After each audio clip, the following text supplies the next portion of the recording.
এখানে কিন্তু অনেকেই আছে যারা সবাই নোট চেঞ্জ করে দিচ্ছে।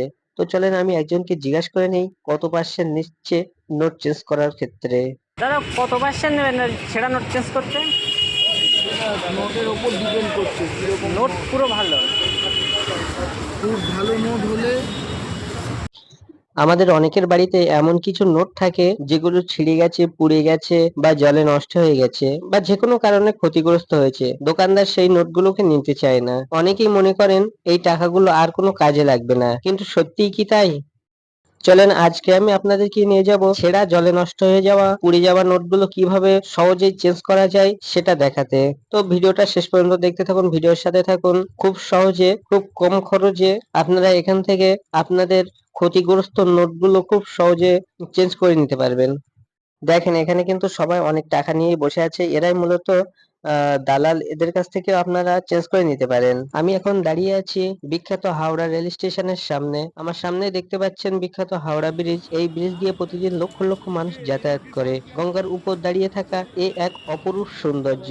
এবার দেখুন ভারতের অন্যতম ব্যস্ততম rail station Howrah rail station. প্রতিদিন হাজার হাজার ট্রেন ও লাখ লাখ যাত্রী এখান থেকে যাতায়াত করেন।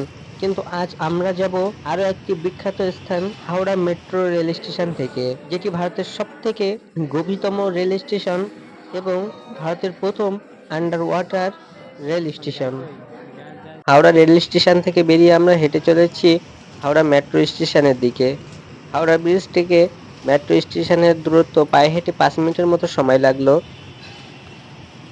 আমরা এখান থেকে যাব মহাকরণ মেট্রো স্টেশনে। টিকিট কোথা থেকে সংগ্রহ করবেন এবং কত টাকা ভাড়া পড়বে যাবতীয় তথ্য তুলে ধরা থাকবে এই ভিডিওতে। ভিডিওর সাথে থাকুন। আমরা এখন প্রবেশ করছি ভারতের সবথেকে গভীরতম মেট্রো স্টেশন হাওড়া মেট্রো স্টেশনের ভেতরে। এখান থেকে এসকেলেটর ধরে আমরা নিচে নেমে যাব। আর এটা যেহেতু ভারতের সবথেকে গভীরতম মেট্রো স্টেশন, এজন্য আপনাদেরকে অসংখ্য এসকেলেটর ধরে নিচে নামতে হবে। একটা এসকেলেটর ধরে নিচে নামতেই আপনারা টিকিট কাউন্টার পেয়ে যাবেন।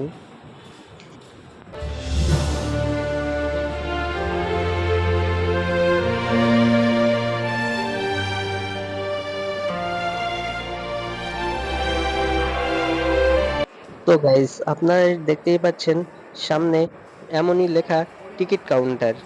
তো আমরা সেই দিকে এগিয়ে গেলাম। এখানে লেখা আছে টিকিট কাউন্টার এইদিকে। তো চলেন দেখি। আর টিকিট কাউন্টারের ভিড়টা ঠিক এরকমই। ঠিক আছে আমি টিকিট কেটে নিই, তারপর আপনাদের দেখাচ্ছি। এটা টিকিট কেটে নিলাম। টিকিট প্রাইস মাত্র 10 টাকা।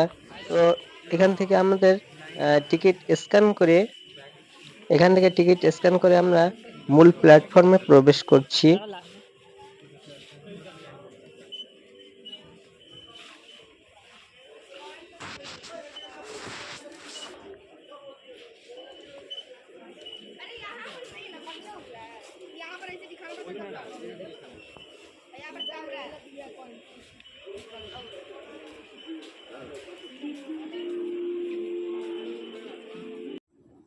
বেশ কয়েকবার এসকেলেটরে চড়ে আমাদেরকে নিচে নামতে হচ্ছে, যেহেতু এটা ভারতের সবথেকে গভীরতম মেট্রো রেল স্টেশন।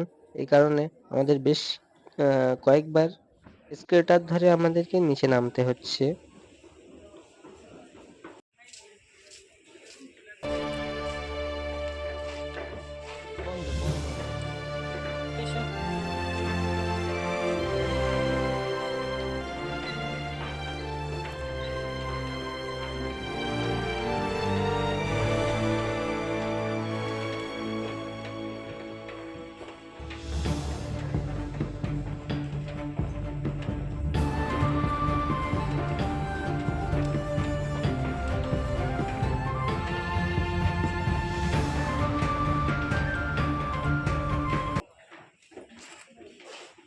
এখানে যাত্রীদের সুবিধার্থে সব সাইটে লেখা আছে কোন সাইটে হাওড়া ময়দান এবং কোন সাইটে মহাকরণ স্টেশন। আমরা যেহেতু মহাকরণের দিকে যাব, সেহেতু আমাদেরকে এখানে দেখিয়ে দেওয়া হয়েছে। তো ট্রেন এসে গেছে, আমরা চলে যাচ্ছি। আর মহাকরণ স্টেশনে গিয়ে কথা হবে। মহাকরণ মেট্রো স্টেশনে নেমে আমরা উপরে উঠছি। এখানে কখনো আমাদেরকে পায়ে হেঁটে, আবার কখনো এসকেলেটরে চেপে আমাদেরকে উপরে উঠতে হচ্ছে। তো চলেন উপরে উঠি।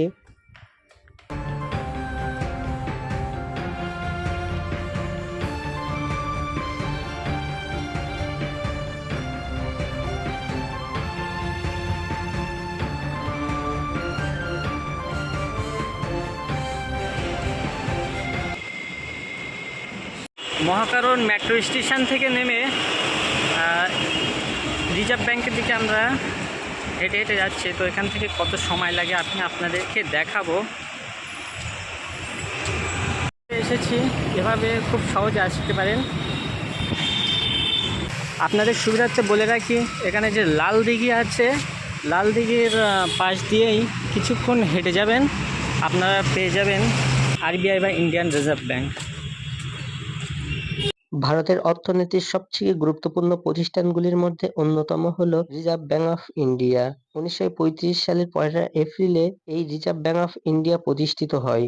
দেশের মুদ্রা ব্যবস্থা নিয়ন্ত্রণ, ব্যাংকিং তদারকি এবং আর্থিক স্থিতিশীলতা বজায় রাখাই এর প্রধান কাজ। কলকাতা শহর ভারতের আর্থিক ইতিহাসের একটি গুরুত্বপূর্ণ কেন্দ্র।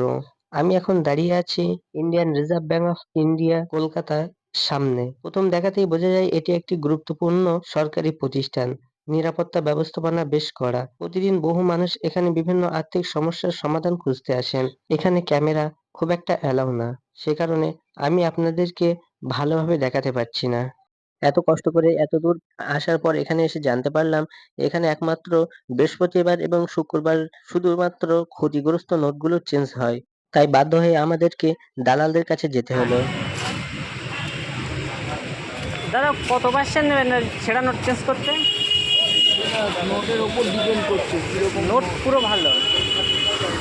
খুব ভালো নোট হলে এখানে দাদাটি বলতে চাচ্ছে ভারতীয় ক্ষতিগ্রস্ত নোট বদলানোর কিছু নিয়ম রয়েছে।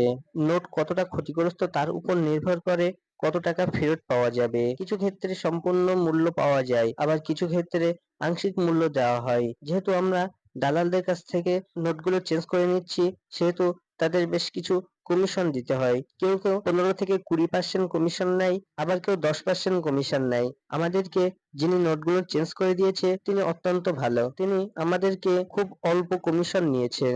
যদি আপনার কাছেও কোনো ক্ষতিগ্রস্ত নোট থাকে তাহলে সেটি ফেলে দেওয়ার আগে নিয়মগুলো জেনে নিন। হয়তো আপনার সেই নষ্ট হয়ে যাওয়া নোট এখনো মূল্যবান। আজকের এই ভিডিওতে আমরা আপনাদেরকে দেখালাম ইন্ডিয়ান রিজার্ভ ব্যাংক অফ ইন্ডিয়ায় কিভাবে নোট পরিবর্তন করতে হয়। ভিডিও ভালো লাগলে লাইক এবং সাবস্ক্রাইব করে রাখুন।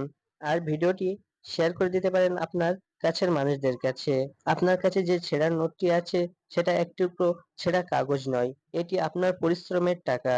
আর এই টাকার মূল্য ফিরিয়ে আনতে আজকের এই যাত্রা। আবার দেখা হবে নতুন কোনো ইতিহাস, রহস্য এবং বাস্তব অভিজ্ঞতার গল্প নিয়ে।